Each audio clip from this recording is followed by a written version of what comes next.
Hi everyone, Dafan, the ProfessorZ here. In today's 5-minute lecture, we will go through a hands-on workshop on how to evaluate the suitability of any business idea using this worksheet.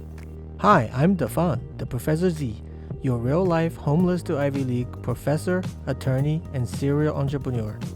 Do you know a good business idea? I bet you do. I know many good business ideas. If you have been working with entrepreneurs as long as I have, you know everyone comes to you with a good business idea. No one will ever come to you and say they have a lousy idea. Of course, everybody has a winning idea. How do you know if a business idea is really good? There are a couple of things to consider here. 1. Not every good idea will be a successful business idea. Sometimes the idea costs too much. Sometimes the idea is too impractical. There are other times and other reasons why a good idea might not actually be a good business idea for you. 2nd, an idea might be a great business idea for someone else, but not you.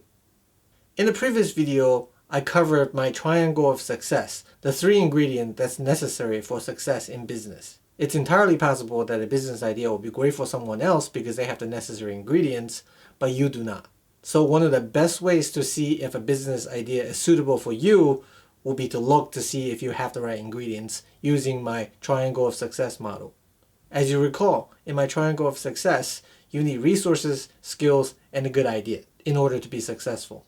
If you missed that video, the link is right here.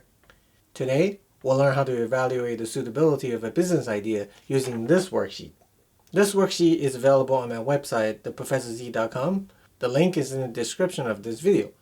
You're welcome to print it out and follow along. Because we already have a business idea in front of us, we'll focus on the other 2 ingredients, resources and skills. First up, we have resources. In the resources evaluation, you will look at the following things. If you're producing a physical product, you will need equipment to produce it. On the other hand, if you're providing services, you will still need some specialized equipment to provide such service. You will also need an office, a location, a warehouse, or some sort of other real estate in order to produce your product or services. Additionally, you might need a place to sell them. You might need vehicles. You most definitely need money to purchase inventory or supplies or other necessary things. In this day and age, you will need a website and other marketing materials. And in order to produce things, you might need personnel, let it be service personnel or production personnel. Of course, this is a short list, but these few things are essential and will get you started. Next, we'll look at the skills necessary. As you recall, I recommend having at least some broad skills in the trade, if not the necessary skill to produce the product. Let's see what we have. If you're selling a product, of course you need the skills to produce them. If you're selling a service, you need that as well. You'll also need some general business management skills in order to run the business and keep the business operational. You might also need some financial and accounting skills to keep your books straight. We can't get away from technology today, so you will need some technology skills.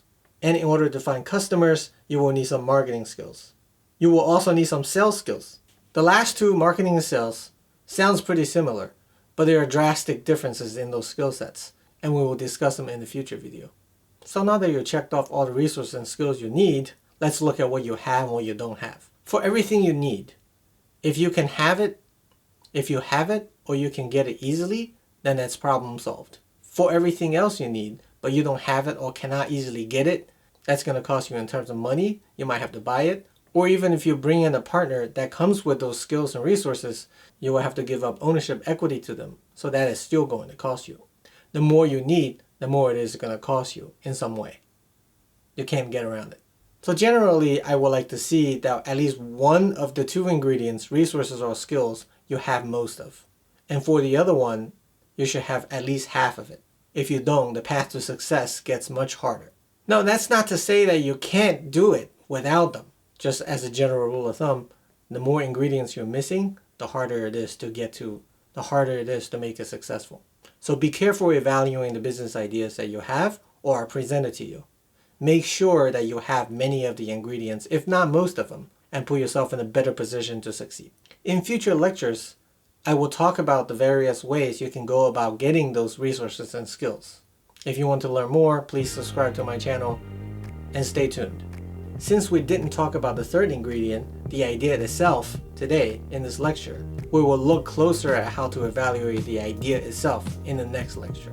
Until next time, this is Professor Z, guiding you on the journey to success, freedom, and satisfaction. Be successful.